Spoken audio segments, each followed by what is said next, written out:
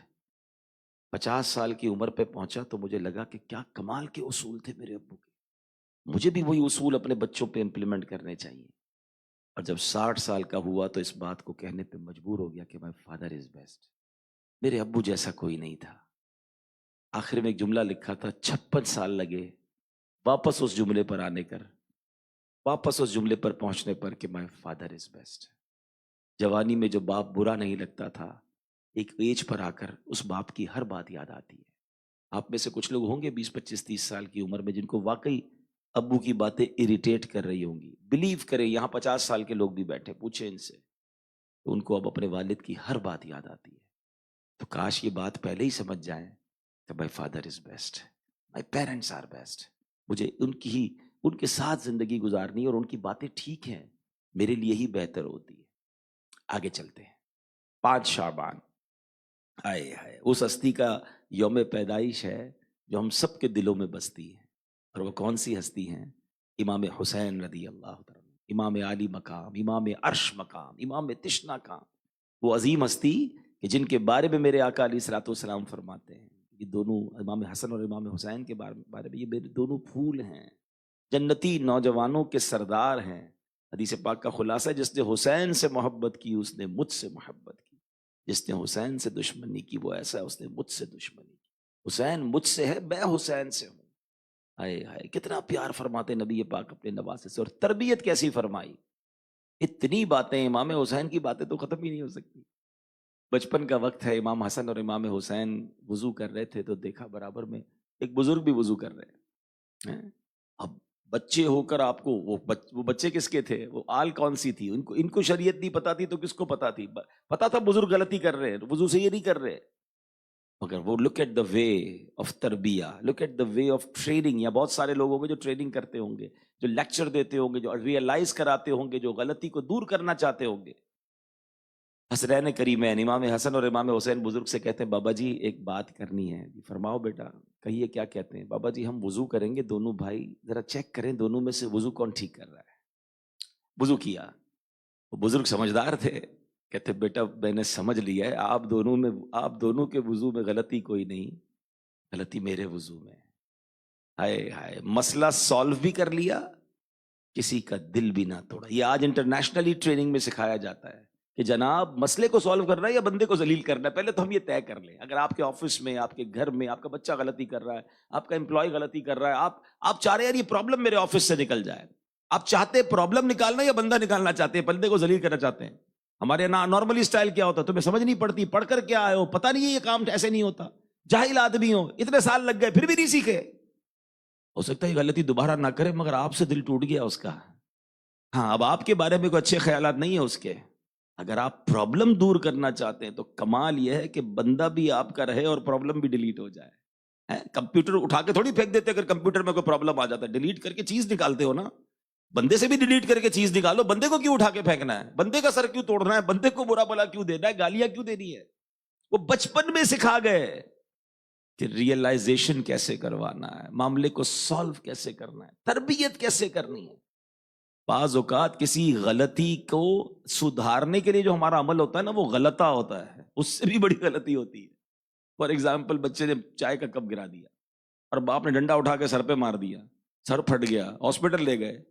وہ غلطی چھوٹی تھی, آپ نے تو غلطہ کر دیا نا. ارے بھائی اس بات کو ٹھیک کرے کہ آئندہ وہ غلطی نہ کرے. یہ ایگزامپل کے طور پہ سمجھا رہا ہوں. سبحان اللہ. تو یہ آل رسول کی باتیں. اب امام حسین کس قدر اللہ رسول کے ذکر سے پیار کرتے تھے, کس قدر دعاؤں سے پیار تھا, کہ جب یہ جو کربلا کی لڑائی تھی نا, کربلا کا دن آنے والا تھا, یوم عاشورہ, اس سے ایک دن پہلے امام حسین اپنے چچا جان سے کہتے ہیں کہ کچھ صورت ایسی بنائے نا کہ یہ جنگ 1-2 دن اور لیٹ ہو جائے, یہ معاملہ 1-2 دن اور لیٹ ہو جائے, تاکہ میں مزید اللہ کی عبادت کر لوں, میں مزید تلاوت کر لوں, میں مزید دعا کر لوں. معلوم تھا کہ شہادت تو ہونی ہے, مگر پیار کیسا پیار کیسا تھا اللہ کے ذکر سے. اور سبحان اللہ، ذکر الہی، تلاوت قرآن، سجدوں کا شوق کیسا کہ جس وقت شہید کیا گیا اس وقت بھی آپ سجدے کی عالم میں ہیں. اور جب آپ کو تلوار کے نیزے پر آپ کا سر اقدس اٹھایا گیا تو اس وقت وہ سر سے بھی تلاوت کی آواز آ رہی ہے. عبادت ہو تو ایسی ہو، تلاوت ہو تو ایسی ہو، سرے شبیر تو نیزے پہ بھی قرآن سناتا ہے. کون ہے جس کے دل میں امام حسین سے محبت نہیں؟ بلکہ ان سے محبت نہیں تو ایمان ہی کمپلیٹ نہیں ہے. آل رسول سے محبت کے بغیر ایمان کیسے کمپلیٹ ہوگا؟ لیکن محبت کا دعویٰ ہے. ہمارے گھر میں ہر محرم میں نیاز بھی بنتی ہوگی، ان کا ذکر بھی ہوتا ہوگا، بیان بھی سنتے ہیں، مگر وہ نیزے پہ قرآن پڑھیں، وہ کربلا میں سجدے کریں، ہمارے بستر پر نمازیں چلی جائیں، آفس میں بیٹھے بیٹھے نمازیں چلی جائیں، اور ہم تلاوت پورا پورا سال نہ کریں. بلکہ بڑی تعداد وہ ہو جن کو پراپرلی تلاوت کرنے بھی نہ آتی ہو. تو بتائیں نا یہ کیسی پنجتن پاک سے محبت ہے، یہ کیسی آل رسول سے محبت ہے. تو یہ میسج ان کی زندگی بھی دے رہی ہے اور ان کا دنیا سے بظاہر جانا بھی میسج دے رہا ہے. ہم سب کی تمنا ہے ہماری امام حسین سے، سرکار کی آل سے قیامت کے دن ملاقات ہو. وہاں سوال ہو گیا کہ ہم نے کربلا کے میدان میں نماز نہ چھوڑی اور تم آفس میں بیٹھے بیٹھے دوستوں میں بیٹھے بیٹھے نماز چھوڑ دیتے تھے. از دیر اینی آنسر؟ تو جواب ہوگا ہمارے پاس. پلیز، شعبان آ گیا ہے، مبارک مہینہ آ گیا ہے. شعبان کے بارے میں تو میرے آقا فرماتے ہیں شعبان میرا مہینہ، الشعبان الشہری، اور رمضان اللہ کا مہینہ ہے اور آقا کے مہینے میں موجود ہے. درود ہو، توبہ ہو، استغفار ہو، ذکر ہو، نمازیں ہوں. اور ذکر الہی کی تو کیا بات ہے. اب دیکھیں نا، صدیوں گزر گئی ہیں. امام حسین کو 1400 سال کے قریب گزر گئے، امام اعظم کو آلموسٹ 1300 سال گزر گئے. ہم ان کا ذکر آج بھی کر رہے ہیں. کیوں کر رہے ہیں؟ ہم نے ان سے ملاقات تو نہیں کی. کیوں؟ دل میں محبت ہے. یہ اللہ والوں کی محبت جو ہے نا، یہ اللہ کی طرف سے ڈالی جاتی ہے. ہاں، اللہ جس سے پیار کرتا ہے پہلے فرشتوں کو حکم فرماتا ہے، وہ محبت کرتے ہیں، پھر مخلوق، پھر بندوں کی طرف وہ محبت رجوع کرتی ہے اور لوگوں کے دلوں میں محبت ہو جاتی ہے. اور کیسے محبت آتی ہے، کس وجہ سے آتی ہے؟ بڑا کمال کا ایک واقعہ ہے. حضرت پیر مہر علی شاہ صاحب، آپ جو ہے نا وہ پابندی کے ساتھ بابا فرید کے مزار پر پاک پتن شریف جایا کرتے تھے. حالانکہ پیر مہر علی شاہ صاحب ان کا اپنا مرتبہ اور خود ماشاءاللہ وقت کے مجدد اور اس کے ساتھ ساتھ اتنے بڑے عالم دین، مگر آپ جاتے. ایک بار آپ کو ایک شخص مل گیا اور کہتا ہے یار آپ اتنے بڑے اللہ کے ولی ہیں اور اتنے بڑے آپ عالم ہیں، اتنی کتابیں آپ نے لکھی اور آپ مزار پہ آتے ہیں. کچھ لوگوں کو پرابلم ہو جاتی ہے نا کہ آپ مزار پہ آتے ہیں اور وہ بھی پابندی سے آتے ہیں. پہلے تو یہ کلیئر کر دوں کہ مزارات اولیاء پر جانا، اللہ والوں کے مزار پر جانا، یہ تو خود نبی پاک کا طریقہ ہے صلی اللہ تعالیٰ علیہ وسلم. میرے آقا نارملی ویک میں ایک بار سید الشہداء جاتے تھے، شہداء احد کے پاس کرم فرماتے تھے. جنت البقیع میں جانا میرے نبی پاک سے ثابت ہے صلی اللہ علیہ وسلم. صحابہ کرام جاتے تھے. تو مزارات پر جانا تو کوئی پرابلم نہیں. ہاں، اگر مزارات پر جا کر کوئی غیر شرعی کام کرتا ہے وہ تو ہم بھی منع کرتے ہیں، ہم بھی اس کو الحمدللہ ٹرین کر رہے ہوتے ہیں، علماء کو سمجھا رہے ہوتے ہیں. لیکن مزارات اولیاء پہ فی نفسی ہی جانا تو کوئی بری بات نہیں، اچھی بات ہے، وہ رحمتیں برس رہی ہیں. بابا پیر مہر علی شاہ صاحب جاتے تھے. تو جواب سنے کیا دیا تھا، آج لگتا ہے مسئلہ اور حل ہو جائے گا. کہا آپ اتنے بڑے عالم ہو کر مزار پہ آتے ہیں؟ تو بابا فرید کے بازار پر پیر مہر علی شاہ صاحب نے کیا فرمایا، میں تو یہاں قرآن کی آیت کی تفسیر آنکھوں سے دیکھنے آتا ہوں. کہ مزار پر قرآن کی تفسیر دیکھنے آتے ہیں؟ کہ اللہ نے قرآن میں کیا فرمایا ہے، فَاذْكُرُونِي أَذْكُرُكُمْ، تو تم مجھے یاد کرو میں تمہیں یاد کروں گا. میں یہ دیکھنے آتا ہوں کہ بابا فرید نے ساری زندگی اللہ کو یاد کیا، ساری زندگی اللہ کا ذکر کیا. آج مخلوق کی زبان پر رب نے فرید فرید جاری کر دیا ہے. تو میرا چرچا کرو میں تمہارا چرچا کروں گا، میں تمہیں یاد کروں گا. اللہ نے کیسا یاد کیا کہ زبان زبان پر فرید فرید کے نعرے ہیں. یہ کیوں ہیں؟ کیونکہ انہوں نے اللہ کا ذکر کیا. آج میں اور آپ یہاں بیٹھ کر 1400 سال بعد امام حسین کا ذکر کیوں کر رہے ہیں؟ وہ ساری زندگی رب کو یاد کرتے رہے. ہم امام اعظم کا ذکر کیوں کر رہے ہیں؟ انہوں نے ساری زندگی رب کو یاد کیا. ارے ہم نے غوث پاک کو دیکھا نہیں ہے، مگر واللہ بچپن سے ماں باپ نے دلوں میں غوث پاک کی محبت ڈالی ہے. ہم داتا صاحب سے ملے نہیں ہیں، مگر پنجاب میں رہنے والے کسی رشتہ دار کے گھر پر جانے کو اتنا جی نہیں چاہتا جتنا لاہور میں داتا صاحب کے قدموں میں جانے کو جی چاہتا ہے. کوئی تو وجہ ہوگی. یہ محبت کدھر سے آئی ہے؟ انہوں نے رب کو یاد کیا، رب نے ان کی یاد بندوں کے دلوں میں ڈال دی. دس از ایکچولی تفسیر آف قرآن. ہمیں زندگی ایسے گزارنی ہے کہ ہم بھی اپنی زندگی میں اللہ کو یاد کریں, ذکر کرے اللہ کا, اللہ کے پیاروں کا ذکر کرے. ہاں, اللہ کے پیاروں کا ذکر بھی رب کا ہی ذکر ہے. اس کو بھی مفتی صاحب نے بڑے پیارے انداز سے ڈیفائن کیا. فرماتے ہیں, اللہ, میں آپ سے سوال کرتا ہوں, تلاوت قرآن ذکر الہی ہے نا؟ ایسا ہی ہے, جو بھی تلاوت کرے گا وہ اللہ کا ذکر کر رہا ہے. جو تلاوت کرتا ہے اس میں اللہ کا ذکر بھی ہے, تلاوت میں نبی پاک کی نعت بھی ہے. وما ارسلناک الا رحمت للعالمین, کہیں یاسین ہے, کہیں طٰہٰ ہے. کتنے پیارے انداز میں رب نے اپنے حبیب کا ذکر کیا. تو جو اللہ کے نبی کا ذکر کر رہا ہے, قرآن پڑھ رہا ہے, اس کا مطلب وہ اللہ کا ذکر کر رہا ہے. پھر ٹھیک ہے, اس میں ولیوں کا بھی ذکر ہے, اس میں نبیوں کا بھی ذکر ہے, بلکہ کمال کی بات تو یہ اس میں پچھلی قوموں کے عذاب کا بھی ذکر ہے, شیطان کی نافرمانی کا بھی ذکر ہے. تو گویا اللہ کے دشمنوں کا عبرت کے لیے تذکرہ کرنا بھی اللہ کا ذکر ہے. تو اللہ کے پیاروں کا ذکر بدرجہ اولا اللہ کا ذکر ہے. تو اس وقت بھی جو ہم بیٹھے ہیں یہ اللہ ہی کا ذکر ہو رہا ہے. اللہ رسول کی باتیں, نیک لوگوں کی باتیں, یہ اللہ ہی کا ذکر ہے. سبحان اللہ. تو اللہ ہمیں ایسی پیاری محفلوں میں بیٹھنے کی توفیق عطا فرمائے. اپنی محفلوں کو چیک کیجیے, اپنی گیدرنگز کو چیک کیجیے. بڑی کمال کی حدیث ہے. میرے آقا فرماتے ہیں, من قعد مقعدا لم یذکر اللہ فیہ کانت علیہ من اللہ ترا. جو کسی جگہ بیٹھے اور اپنی اس مجلس میں ذکر اللہ نہ کرے, اس کا وہ بیٹھنا بیکار ہے, وہ میٹنگ ہی بیکار ہے جہاں اللہ کا ذکر نہیں ہوا. ومن اضطجع مضجعا لا یذکر اللہ فیہ کانت علیہ من اللہ ترا. جو بستر پر لیٹے اللہ کا ذکر نہ کرے, اس کا لیٹنا بیکار ہے. وما مشى احد ممشا لا يذكر الله فيه الا كانت عليه من الله ترى. فرمایا من اللہ ترى, جو کسی راہ چلے اس میں اللہ پاک کا ذکر نہ کرے, اس کا وہ چلنا بیکار. اس کا مطلب چلتے پھرتے اٹھتے بیٹھتے اللہ کی یاد, اللہ کا ذکر, درود پاک, ذکر الہی, اس کا معمول بنائی, ورنہ وہ محفلیں بیکار ہیں. اللہ کرے کہ بات سمجھ میں آ جائے. اب چلتے ہیں اپنے بیان کو اگلے فیز میں لیے. سبحان اللہ, یہ کون سا مہینہ ہے؟ یہ شعبان کا مہینہ, یہ پیارے آقا کا مہینہ ہے.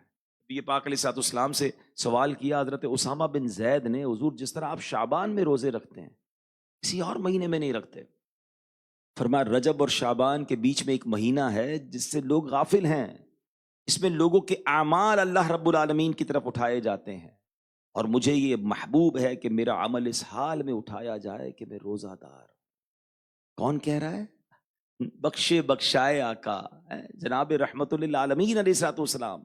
یہ ہماری تربیت ہے نا کہ جب نامہ اعمال اللہ کی بارگاہ میں پیش ہوں تو میں روزہ دار ہوں. نبی پاک علیہ الصلوۃ والسلام تقریباً پورے شعبان کے روزے رکھا کرتے. بی بی عائشہ فرماتی ہیں, یا رسول اللہ علیہ الصلوۃ والسلام, کیا سب مہینوں میں آپ محبوب سب سے زیادہ یہ مہینہ شعبان کا ہے؟ نبی پاک علیہ الصلوۃ والسلام نے کچھ اسی طرح فرمایا جس کا مضمون ہے کہ اس مہینے میں اعمال اللہ کی بارگاہ میں پیش کیے جائیں. میں چاہتا ہوں کہ میرے اعمال جب رب کی بارگاہ میں جائے میں روزے سے ہوں. اس مہینے میں یہ بھی یاد رکھیں کہ لکھ دیا جاتا ہے. اللہ اکبر. غوث پاک کیا فرماتے ہیں کہ بہت سے کفن دھل کر تیار رکھے ہوتے ہیں مگر کفن پہننے والے بازاروں میں گھوم رہے ہوتے ہیں. کافی لوگ ایسے ہوتے ہیں ان کی قبریں کھودی جا چکی ہوتی ہیں مگر ان میں دفن ہونے والے خوشیوں میں مست ہوتے ہیں. بعض لوگ ہنس رہے ہوتے ہیں حالانکہ ان کی موت کا وقت قریب آ چکا ہوتا ہے. کئی مکانات کی تعمیرات کا کام پورا ہو گیا ہوتا ہے مگر ساتھ ہی ان کے مالکان کی زندگی کا وقت بھی پورا ہو چکا ہوتا ہے. کیونکہ شب برات یہ لکھ دیا جاتا ہے اس سال کون دنیا سے چلا جائے گا, پیدائش کس کی ہوگی, کون حج کرے گا, کس کو کتنا رزق دیا جائے گا. یہ فیصلوں والی رات ہے. مگر اے میرے پیارے اسلامی بھائیوں, کیا اس رات کی ہم پریپریشن کر رہے ہیں؟ اگر آپ کو میں کہوں کہ ایک ہفتے بعد آپ کی اینول رپورٹ آپ نے جمع کروانی ہے اور اس رپورٹ پر فیصلہ ہوگا آپ کی جاب کنٹینیو ہوگی کہ نہیں, آپ کو بونس ملے گا کہ نہیں, آپ کی ترقی ہوگی کہ نہیں, اس رپورٹ کی کتنی تیاری کرتے ہیں ہم. اور یہ اللہ کی بارگاہ میں پیش ہونے والی رپورٹ ہے جو شب برات پیش کی جاتی ہے. اور وائے شب برات, برات کے معنی آپ سمجھتے ہیں؟ آزادی کی رات. ہم کہتے ہیں نا جملہ, یہ بندہ باعزت بری ہو گیا, آزاد ہو گیا. شب برات ایکچولی سیلویشن, آزادی کی رات ہے. اور سبحان اللہ کتنے لوگ آزاد ہوتے ہیں. حدیثوں میں مضمون ملتا ہے کہ اللہ کریم اس رات قبیلہ بنی کلب کی بکریوں کے بالوں کی تعداد کے مطابق لوگوں کو جہنم سے آزاد فرما دیتا ہے. ایک بکری کے بال ہم نہیں گن سکتے. یہ ایکچولی بڑی اگزامپل کے طور پہ سمجھایا گیا نا کہ کتنے بخشے جائیں گے. قبیلہ بنی کلب، ٹرائب آف بنو کلب، یہ اس زمانے میں سب سے زیادہ بکریاں پالتا تھا. یعنی اتنی بکریاں، اور ان بکریوں کے بالوں کی تعداد لوگ بخشے جائیں گے. اس کا کیا مطلب ہوا؟ سارے ہی تقریباً بخشے جائیں گے. مگر اب ایک ایکسیپشنل ایک لسٹ ساتھ دی گئی حدیث میں کہ سب بخشے جائیں گے، یہ 5-6 قسم کے لوگ نہیں بخشے جائیں گے. سچ بتاؤ، جب یہ لسٹ آ جائے میں کتنا ڈرنا چاہیے. آپ کے آفس میں اعلان ہو جائے آج سب کو بونس ملے گا 4 بندوں کے علاوہ، بندہ سب کو چھوڑ کر وہ 4 میں دیکھے گا میں تو نہیں ہوں. ایک بونس، ایک ترقی، ایک ویزا، اس میں میرا نام نہ آئے میں پریشان ہو جاؤں. ادھر بخشش کی رات، چند لوگ ہوں گے جو نہیں بخشے جائیں گے. کہیں میں تو نہیں اس میں. اب غور سے سن لیں. پیارے آقا علیہ السلام فرماتے ہیں نمبر 1 شراب کا عادی. اللہ اکبر، کبھی بھی زندگی میں شراب کے قریب نہ جائیں. انفارچونیٹلی آج سنا ہے کہ محفلوں میں، میٹنگز میں، شادیوں میں کولڈ ڈرنک کی طرح شراب پی جا رہی ہے. مسلمان شراب پی رہا ہے. اللہ اکبر.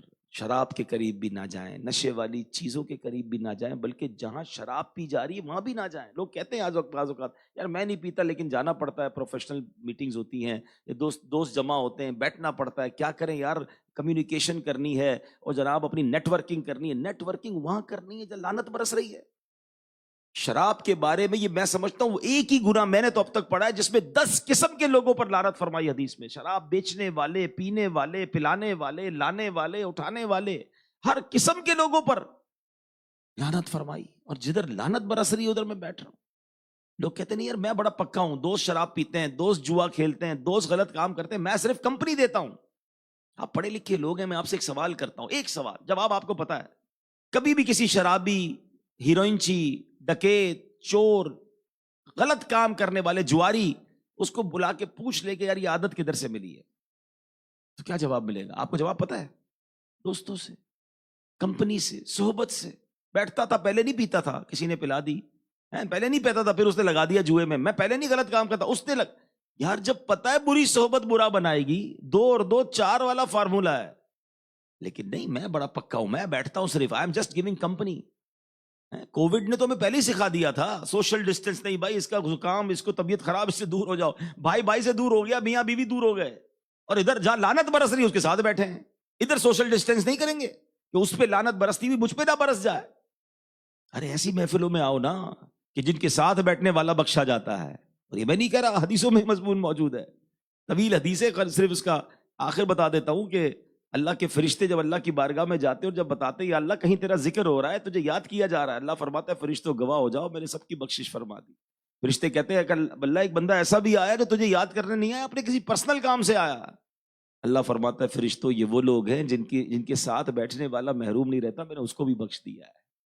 تو جہاں اللہ رسول کا ذکر ہو، نیکی کی باتیں ہوں، وہاں اگر کوئی کسی اور مقصد سے آئے تو چونکہ اچھوں کے ساتھ بیٹھا ہے تو اس پر الحمدللہ رحمت برستی، اس کا بھی کام ہو جاتا ہے. تو یہ وہ جگہ نا جہاں آنا چاہیے. اور ہم کہتے ہیں نہیں یار وہ ذرا بڑے سیٹ کی دعوت ہے، ذرا باس نے بلوایا ہے تو کمپنی کے سارے لوگ جمع ہو رہے ہیں اور نہیں جائیں گے تو بات خراب ہو جائے گی. غلط کام مجھے پتہ ہوں گے لیکن جانا پڑے گا، نیو ایئر نائٹ کا پروگرام ہے تو فلاں.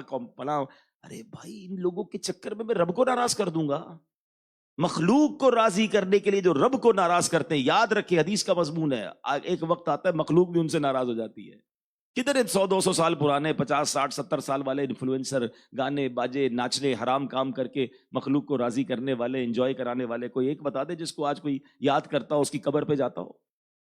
800 سال بعد بھی خواجہ کی نگری آباد ہے، خواجہ کا شہر آباد ہے، ہر دل میں خواجہ بستے. کیوں؟ اللہ کو راضی کیا، مخلوق کو نہیں. ہندوستان گئے، سارا ہندوستان خلاف ہو گیا، انہوں نے کہا خلاف ہوتا ہو تو ہو جائے، میں رب کو راضی کروں گا. اللہ نے سب کو راضی کر دیا. آج یہ فارمولا بٹھا لے اپنے دل میں، جو اللہ کو راضی کرتا ہے اللہ سب کو راضی کرتا ہے، جو سب کو راضی کرنے کے لیے رب کو ناراض کرتا ہے، ایک وقت آتا ہے سب بھی ناراض ہو جاتے ہیں. فارمولا ایک ہی ہے، اللہ اس کے رسول کو راضی کرنا. مخلوق کہیں نہیں جانی، اللہ والوں کی طرف مخلوق پھر آ جاتی ہے. شروع میں آئے گی پرابلم. اللہ کرے کہ ان پیاری باتوں سے ہم یہ سبق لیں. شراب کا عادی شب برات بھی نہیں بخشا جائے گا. سیکنڈ فرمایا ماں باپ کا نافرمان. ہائے ہائے، تھوڑی دیر پہلے ہی میں نے بات کی تھی، وہ بات یہاں بھی آ گئی. ہر بڑی رات ہر بخشش کی رات جو ایگزمپشنز ہیں، جو لوگ نہیں بخشے جائیں گے، آپ کو اس میں ماں باپ کا نافرمان ضرور ملے گا۔ اس کا مطلب یہ کتنا بڑا گناہ ہے، اللہ کرے ہم سمجھ جائیں۔ تیسرے نمبر پر زنا کا عادی، بدکاری، ایڈلٹری کرنے والا، پلیز نہ جائیں ان محفلوں میں، نہ جائیں ان صحبتوں، بچائیں اپنے آپ کو۔ چوتھے نمبر پر قطع تعلق کرنے والا، چھوٹی چھوٹی بات پر ہم اپنے رشتے ختم کر دیتے ہیں، تعلقات ختم کر دیتے ہیں۔ نہیں، اگر کوئی شرعی وجہ نہیں ہے تو مسلمان سے قطع تعلق نہ کریں، ہو گئی غلطی معاف کر دیں، دل ملا لیں، یہ قطع تعلق کرنے والا بھی نہیں بخشا جائے گا۔ پھر فرمایا چغل خور، ادھر کی ادھر ادھر کی ادھر، معذرت کے ساتھ یہ آفیسز میں بڑا ہوتا ہے، پروفیشنل جیلسی ہو رہی ہوتی ہے، میں اس کی ذرا اوپر خبر پہنچا دوں، اچھا پتہ نہیں کیوں مائنڈ سیٹ بنا ہوا ہے، جب یہ نیچے آئے گا نا تو ہی میں اوپر جاؤں گا۔ یہ فارمولا ہی غلط ہے۔ جس رب نے اس کو اوپر کیا ہے وہ مجھے بھی کر سکتا ہے، اس کے خزانے کم نہیں ہوئے۔ میرا دماغ چھوٹا ہے کہ یار یہ جب تک اس پوسٹ پہ رہے گا نا میری باری نہیں آئے گی، نہیں، اللہ نے اسے دیا ہے وہ آپ کو بھی دے گا۔ آپ یہ چیزیں چھوڑ دیں، کسی کو نیچے آپ کر بھی نہیں سکتے۔ ایک اور بات سمجھ لیجئے، وَتُعِزُّ مَن تَشَاءُ وَتُذِلُّ مَن تَشَاءُ، سارے لوگ مل کر کسی کو ذلیل کرنا چاہے نا، اللہ نے عزت لکھی ہے اس کو عروج ہی ملنا ہے، اور سارے لوگ مل کر کسی کو ذلیل کرنا چاہے، سارے میسج شروع کر دیں اس کے خلاف، سوشل میڈیا پہ پوسٹیں لگا دیں، اللہ نے عزت دینی ہے تو کوئی نیچا کر نہیں سکتا۔ تو بہرحال چغل خور، محبتوں کے چور کہا گیا انہیں حدیثوں میں۔ کبھی زندگی میں یہ عادت نہ ڈالیں، لگائی بجھائی، ادھر پہنچانا ادھر پہنچانا، کبھی بھی نہیں۔ اور بلکہ جس کو چغلی کوئی کھا رہا ہے نا کہ یار پتہ چلا اس نے آپ کے بارے میں یہ بولا ہے، وہ آپ کے بارے میں ایسی باتیں کرتا ہے، پہلے اس بندے کے بارے میں چیک کر لو، یہ آج تمہیں بتا رہا ہے، کل آپ کی بھی کسی کو جا کے بتا رہا ہوگا۔ اسی بندے سے دور ہو جائے پہلے۔ اس کو کس نے کہا تھا کہ مجھے آ کے بتائے کہ میرا بھائی کیا کہہ رہا ہے، میرا کلیگ مجھے کیا کہہ رہا ہے، میرے آفس میں میرے بارے میں کیا باتیں ہو رہی ہیں، اور ہمیں بڑا مزہ آتا، اچھا اور بتاؤ میرے بارے میں ایسا کہا، بس بس بس اب میں نہیں چھوڑوں گا۔ تو یہ بندہ بھی بے وقوف ہے کہ ایک بندے کی سنی سنائی بات پر یقین کر رہا ہے۔ چغل خور تو ہمارے پاس بیٹھنا ہی نہیں چاہیے کہ بھائی مجھے کسی کی بات آ کے نہ بتانا۔ کاش یہ بات ہم سمجھ جائیں، اور کتنا بڑا گناہ ہے کہ شب برات جیسی رات نہیں بخشا جائے گا۔ پھر فرمایا ایک روایت کے مطابق تصویریں بنانے والا۔ اب یہ جو یہاں پر علماء کا اختلاف ہے، جو ڈیجیٹل تصویریں وہ الگ ہے، اور نارملی جو ہاتھ سے اسٹیچوز بنائے جاتے ہیں یا پورے قد کی تصویر بنائی جاتی ہے۔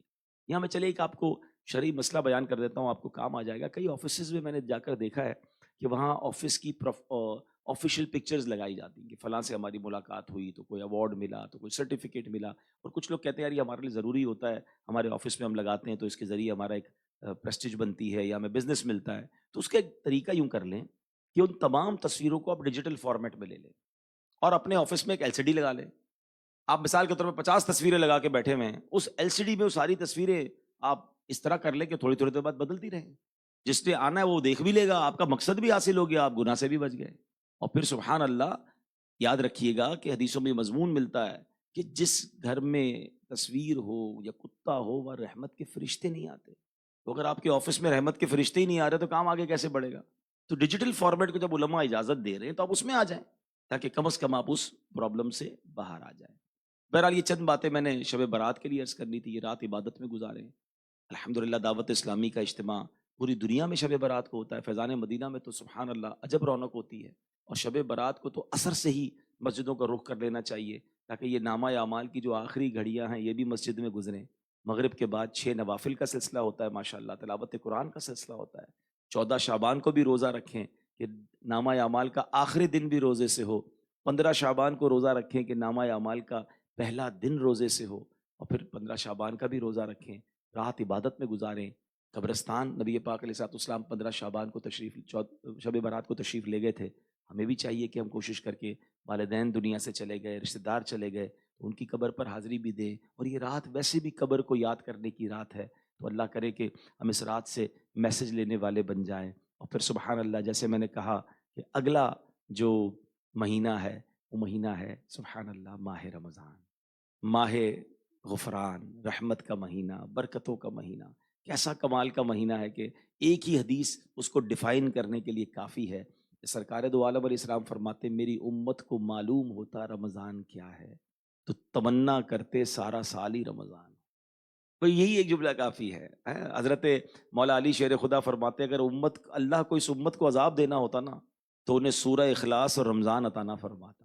اس کا مطلب یہ دو چیزیں عذاب سے بچانے والی، پکڑ لے رمضان کو تو بیڑا پار ہو جائے گا۔ پہلا عشرہ عشرہ رحمت، درمیان کا عشرہ عشرہ مغفرت، اور آخری عشرہ جہنم سے آزادی کا عشرہ ہے. اور اس میں ایک اور بڑی نیکی، سبحان اللہ، وہ کیا ہے؟ وہ نیکی ہے کہ اس میں اعتکاف کیا جائے. حدیث پاک کا خلاصہ ہے، من اعتکف ایمانا و احتسابا غفر له ما تقدم من ذنبه.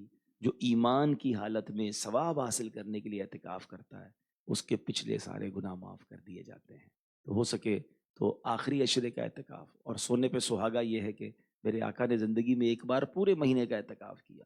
تو الحمدللہ عالمی مدنی مرکز فیضان مدینہ میں بھی اور دنیا کے کئی مقامات پر پورے مہینے کا دعوت اسلامی اعتکاف کرواتی ہے. یہ گویا کریکٹر بلڈنگ کورس ہوتا ہے، یہ لائف ریفارمنگ ایکسپیرینس ہوتا ہے کہ بندہ ایک مہینے میں بدل کے جاتا ہے. اگر آپ چاہتے ہیں میری عادتیں بہتر ہو جائیں، میں متقی ہو جاؤں، سنتوں سے پیار ہو جائے، تھوڑی سی عاجزی آ جائے، سختی ہے دل میں، تو زندگی میں یہ ایک مہینہ ایز اے ورک شاپ کے طور پر، ایز اے ٹریننگ سیشن کے طور پر آپ اعتکاف کر کے دیکھیں. آپ حیران ہو جائیں گے کہ کتنا بڑا امپیکٹ آپ کے اندر آ رہا ہے. تو یہ ایک مہینے کے اعتکاف کی میں آپ کو دعوت دیتا ہوں. ورنہ ایٹ لیسٹ آخری 10 دن تو سبحان اللہ، کیونکہ انہی 10 دنوں کے اندر، انہی 10 راتوں میں ایک رات شب قدر ہے. اور وہ کون سی رات ہے؟ لیلۃ القدر خیر من الف شہر. یہ وہ رات ہے جو 1000 مہینوں سے بہتر رات ہے. تو وہ رات حاصل کرنے کا ایک بہترین طریقہ اعتکاف بھی ہے. تو اعتکاف کیجیے، اور دعوت اسلامی والوں کے ساتھ کریں گے تو انشاءاللہ مزید نہ جانے کتنا سارا علم دین سیکھ کر جائیں گے. میں رب کریم سے دعا کرتا ہوں کہ اللہ کریم ہمیں جو ہم نے باتیں سنی اسے یاد رکھنے، عمل کرنے اور دوسروں تک پہنچانے کی توفیق عطا فرمائے. امام اعظم کا فیضان عطا فرمائے، امام حسین کا فیضان عطا فرمائے. شب برات میں ہماری بھی مغفرت ہو جائے، اور اللہ کرے کہ عافیت سے، صحت سے ہم ماہ رمضان سے جا کر ملیں، اور پورے روزے رکھنا، پوری تراویح پڑھنا ہمیں رب کریم نصیب فرمائے. کتنی پیاری دعا، اور اس دعا میں کتنی محبت رمضان سے چھلک رہی ہے کہ میرے آقا دعا کرتے تھے، اللہم بارک لنا فی رجب و شعبان و بلغنا رمضان. اے اللہ مجھے، ہمیں رجب اور شعبان میں برکت عطا فرما اور ہمیں رمضان سے ملا دے. الحمدللہ یہ پیاری باتیں دعوت اسلامی میں سکھائی جاتی ہے. آج آپ آئے ہیں، ایک بار پھر آپ کا شکریہ ادا کرتا ہوں، مگر آتے رہا کریں. یہ آپ کا مرکز ہے. اور صرف پروفیشنل فورم میں کیوں، پروفیشنل فورم کے اجتماع میں کیوں، ہم یہاں آ کے آپ کو کوئی الگ باتیں تو نہیں کرتے. ایسا تو نہیں کہ میں نے آج آپ کو کوئی اکانومکس کی یا انجینئرنگ کی کوئی فارمولے سکھائے. اللہ رسول ہی کی بات کی، وہ روزی ہو رہی ہوتی ہے. جمعرات کو اجتماع میں آ جائے کریں، سیٹرڈے مدنی مذاکرہ میں آ جائے کریں، دوستوں کو 2 4 دوستوں کو لے کر آ جائے کریں، پھر مدنی چینل پر بیٹھ جائے کریں. تو انشاءاللہ سوشل میڈیا ہمارے اکاؤنٹس ہیں جہاں اس طرح کے بیانات ہوتے رہتے ہیں، سنتے رہیں گے، سناتے رہیں گے. اللہ نے چاہا تو فرق پڑتا رہے گا. اللہ ہم سب کو عمل کرنے کی توفیق عطا. یہیں پر ہو رہا ہے ماشاءاللہ. آنے والے وینسڈے کو فیضان زکوٰۃ کورس، یعنی اب دیکھیں نا، زکوٰۃ فرض ہے تو کیسے ادا کرنی ہے، اس کے فارمولے کیا ہیں، اس کی ٹیچنگز کیا ہیں، رولنگز کیا ہیں. تو ماشاءاللہ وہ بھی مفتی صاحب کے ذریعے ہو رہی ہے، مفتی شفیق صاحب کروائیں گے. آنے والی بدھ کو کتنے بجے یہاں پر فیضان مدینہ میں 8:30 بجے. تو اپنے کہاں کون سا وینیو ہوگا فیضان مدینہ میں معلوم کر لیجیے گا. ضرور تشریف لائیں، 1 2 دوستوں کو بھی لے کر آئیں. یہ علم سیکھنا فرض ہے. پتہ تو چلے کہ اچھا بعض اوقات ہم نکال بھی رہے ہوتے ہیں مگر کیلکولیشن نہیں پتہ ہوتی ہے. تو جس طرح اپنے ٹیکسز کے فارمولا کو اور دنیا کی رولنگز کو سمجھنے کے لیے آپ کسی پروفیشنل کے پاس جاتے ہیں، تو دیکھیں نا یہ کیسی ورک شاپ ہے کہ جس کی کوئی فیس بھی نہیں ہے، فری آف چارج آپ کو کہا جا رہا ہے آجے بھائی اور فرض علوم سیکھ لے. تو خود بھی آئیں اور دوستوں کو بھی لے کر آئیں. تو انشاءاللہ کمنگ ویڈنسڈے کو یہ پروگرام ہو رہا ہے. دعا سے پہلے مجھے بتایا گیا تھا کہ 1 2 کوشچن کریں گے یا پھر ہم دعا کر لیں.